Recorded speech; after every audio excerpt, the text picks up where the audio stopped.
这个胶卷任务。那在我旁边已经站好的，We can step forward a little bit， 是来自纽西兰的导演 Pietra。那导演应该是第一次来台湾是吗？ It is my first time to Taiwan, yes. 对，是第一次。刚刚在外面的时候，导演非常的，就是我们在进来之前，我们先在外面有请导演为影展留一些照片，然后导演非常的热情，摆出了各式各样的很疯狂的姿势。我想他也表现，就这也反映了他在那个拍摄纪录片上面其实带有很多的热情，就是经历非常的丰富。所以我想说，想要先问，其实我不知道大家有没有意识到说，在看这部影片的时候，导演是一位纽西兰人，所以我想要先问的第一个问题是说，为什么就是导演一个纽西兰的纪录片导演是怎么样子发现这个题材，以及怎么样子开始拍摄一个关于阿富汗的电影资料馆的一个题材。I grew up in a very small beach town in New Zealand, and the main thing my parents brought us up with was a sense of curiosity, and we would travel as a family often, and we all became journalists, and I think that sense of curiosity has driven me throughout my career. For 20 years I've been making films, often in languages I don't understand. I'm currently making a film in Mandarin, and I don't understand a word of Mandarin, but that doesn't faze me, because I love to get into another culture, another people, to try and understand what are the similarities with us all and what are the differences as well. 他说他是在纽西兰的一个海边的小镇长大的，然后从小他父母亲就让他们全家都有非常一个重的好奇心。然后他们就是对什么东西都很好奇，然后他们最后全部都变成了记者，所以他就说他常常到世界各地去，然后他觉得他不懂那边的语言也无所谓，因为他就是很想要了解这些东西。So I was in Afghanistan in 2006 making a different film, and at the end of that process I knew I wanted to come back. It was a country that really fascinated me, and I thought I hadn't really started to understand as much as I wanted. So I got a grant in 2012 to go back and to try and find my next film that I wanted to make. And I was interested in what happens during decades of conflict, like as has happened in Afghanistan, to the creative people, to people like myself, because ideas and creativity doesn't stop if you haven't got the tools, or that if your country is in conflict.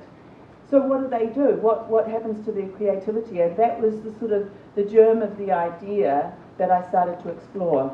他说他是2006年去阿富汗去拍另外一部纪录片，然后他拍完之后就觉得他很想就是还想要再回这个国家再拍下一部，这是2012年拿到就是政府的补助，然后就去了阿富汗，然后他就是觉得很好奇说。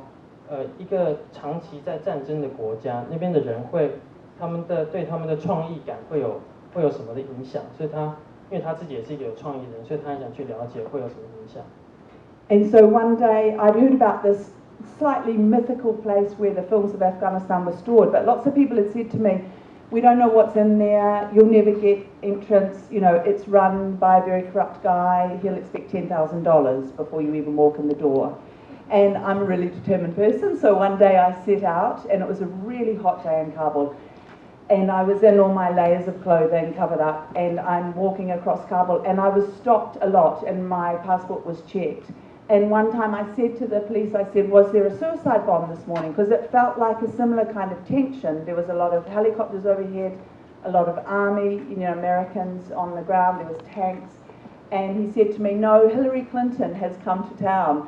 So it was this even more impossible task for me to get to this building that I wanted to find out what was inside this building. 他说当初他就听说有一个传说中的那个阿富汗的电影资料馆，所以他就很想去找这个地方。可是大家都跟他说你不可能，你找不到这地方那个管得太严密了。可是他说他是非常有毅力的人，所以他就还是去了。然后他说当天很热，在喀布尔，他全身穿了很多披了很多衣服。然后他就觉得奇怪，走在路上为什么就很多人一直要查他的护照啊，查他的证件？他就说是不是今天早上有人就是自己引爆的事件？然后说不是，因为很多那种直升机在到处飞，他们说不是，事实上是那个希拉里来了我们这边。就希拉里。希拉里对。然后所以才会他说啊，那这样就更难要进去了。And when I got there, of course, the guards came out with the guns and said, "You can't come in. You're not allowed to be here," because it's a really heavily guarded road where the American embassy is, and ISAF, and the Dutch embassy and the Italian embassy. And I said, no, I've come all the way from New Zealand. I mean, it's the most ridiculous line, but you kind of try for anything. And then some other guys came out and they said, no, you're not meant to be here. And I said, but I've come all the way from New Zealand. And then eventually they realised that I wasn't going to go anywhere. And so one of them said, okay, come inside and meet the new director.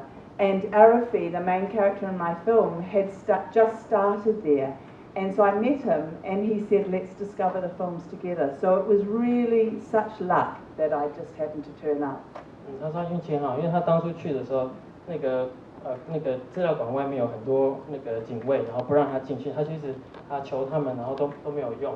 然后他一直说他从纽西兰来，就是用各式各样的理由，虽然他知道这是一个很没有力道的一个理由这样子。然后他就觉得然后刚好他们那边来的那个新的那个馆长，所以他就让他进去，然后他们就说那我们一起来，就是掘发这个故事。那我想请问一下，就是当初他说他在要进去之前，有很多人警告他说，里面那个馆长里面的那一个人啊是会就是会收贿，然后会拿了很多的钱。那是里面的是因为外面的人不了解里面的状况，所以有这样子的传言吗？还是他们在讲的是前面的馆长？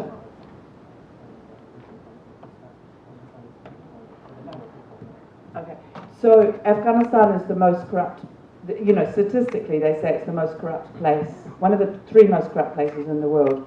And so you do have to pay, I've never done it, but people do pay their way to get things. I don't pay to make any of my films, I don't pay anybody.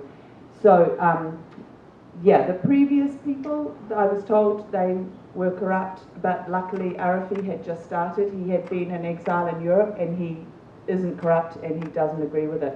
So actually, for me to get access to the archive, like any archive around the world, I said I should be paying for access to these films. And he said, don't give me money because the money will disappear in this country.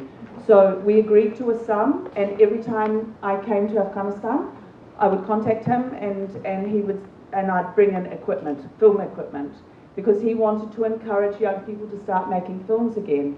So every time we just kept a running bill, and then we eventually made it to the amount that I agreed to pay him for access.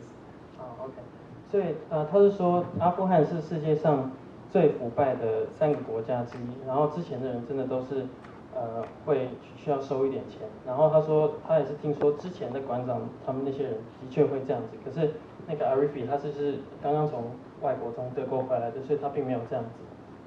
然后他就跟他说，那我还是要付你一点钱，因为我需要去用你这些那个资料。然后他就说，那你不要给我，因为那给我的话可能就会不见。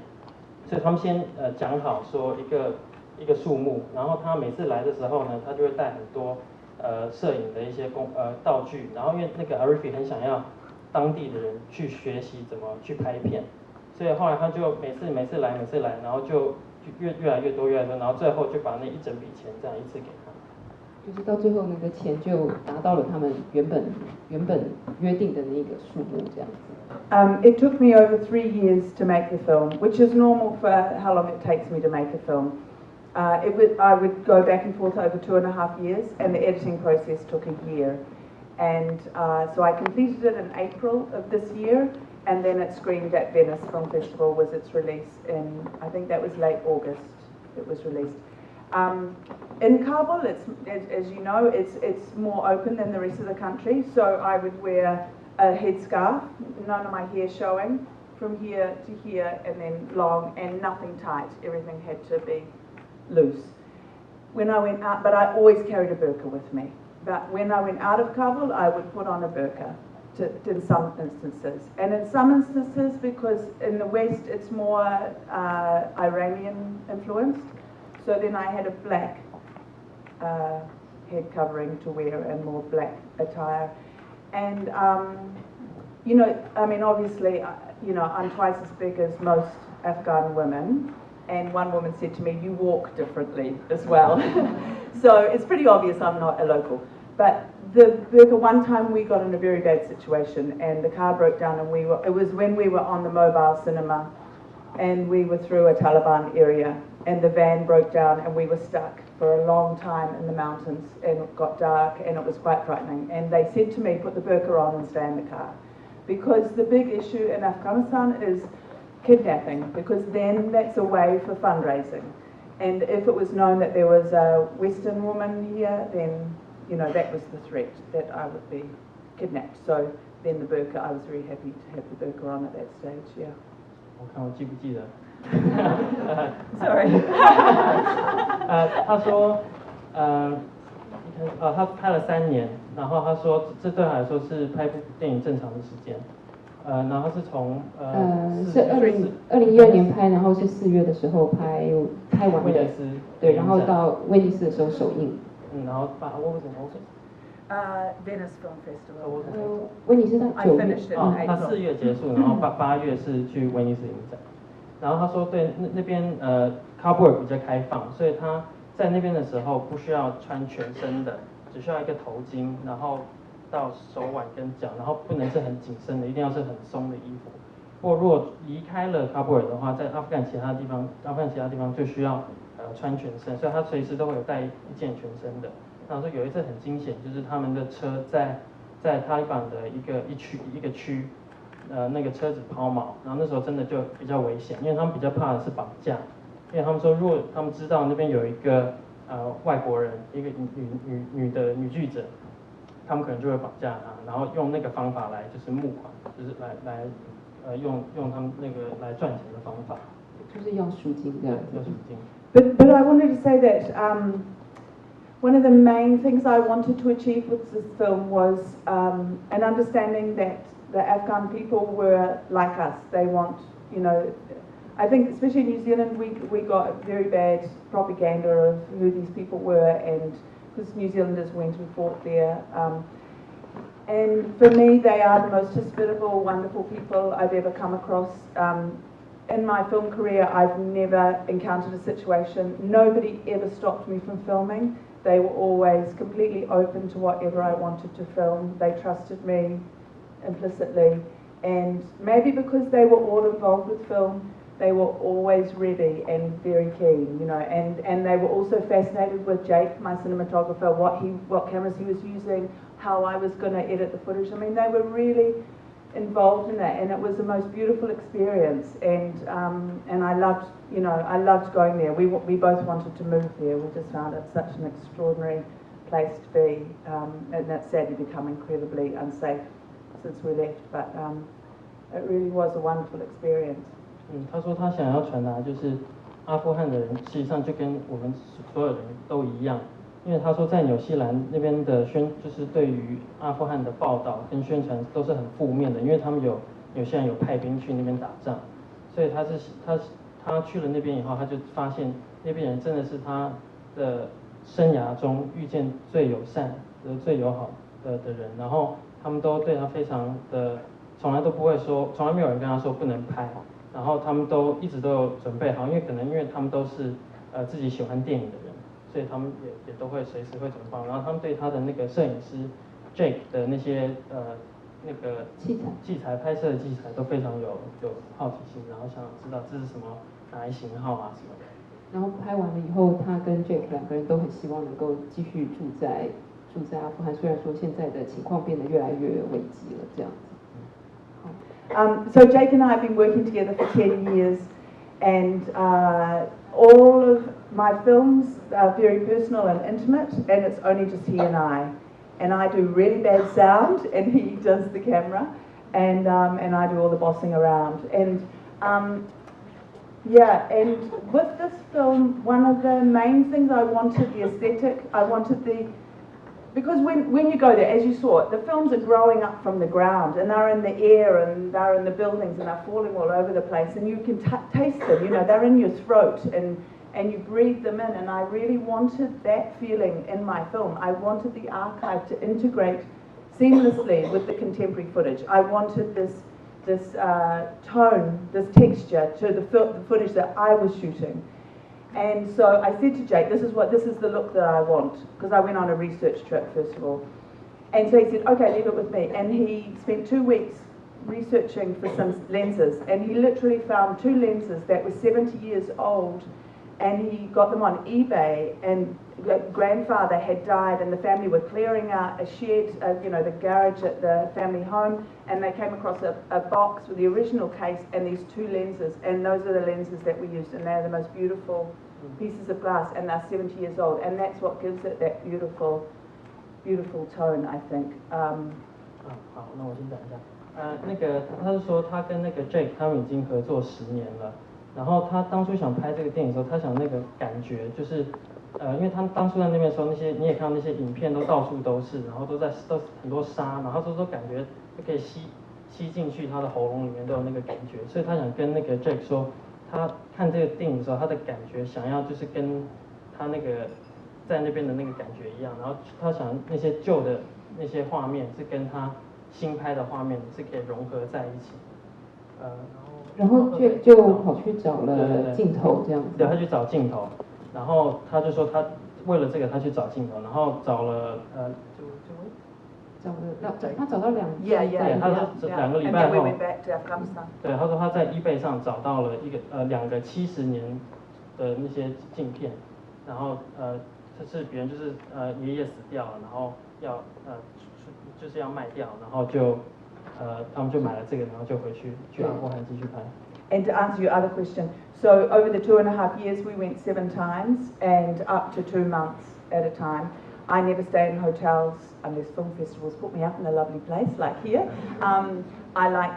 We don't check in with the embassies. I don't hang out with expat people. We're in whatever country we go to, we just rent rooms in people's houses or do Airbnb, try to live very simply like people who are living there live. And that for me, we don't do security ever. Like we've been in other conflict zones as well. And like Sudan and Libya and a bunch of other places. And it's important for me to sort of not be behind, in a green zone, behind a protective wall. I want to be part of it. And I think it's kept us safe till now.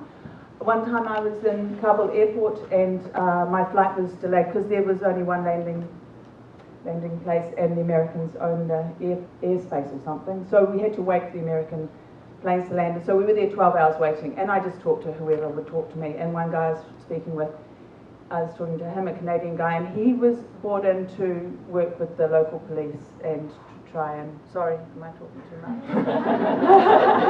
I'll get up to this bit. Okay, all right. 所以他说他在那边2年半去了7次，然后每次去差不多2个月。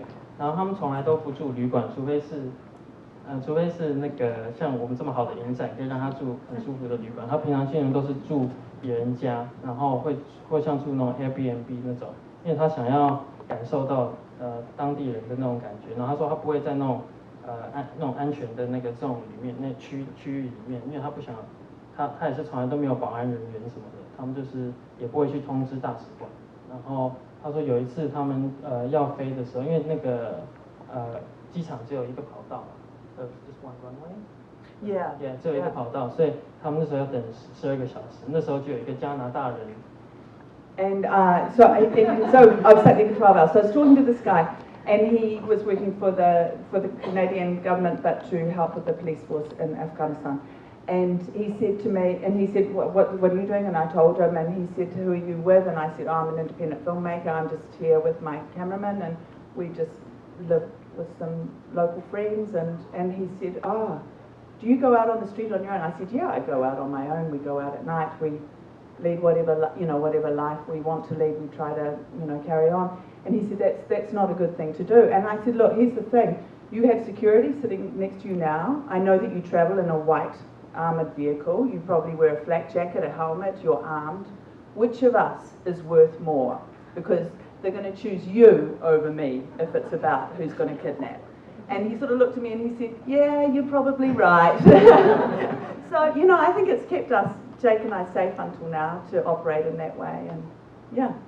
他说那个家人是那个加拿大维安的人员在阿富汗帮忙，然后他就问他说你就这样就是大摇大摆在路上这样走嘛？然后他说对啊，他说我就是反正我就是这样，我不会去在乎。然后他说啊这样不好，这样很不安全。然后他说可是你看你身边这么多保安人员，然后你又坐的也就是白色的那个有豪华就防护的车子。那他说那如果说他们真的要绑架的话，他们会觉得我比较重要，还是你比较重要？然后那个人想一想说啊，你说的也对。我们是不是最后掌声再谢谢导演带给我们这么精彩的故事，还有他的拍摄的决定。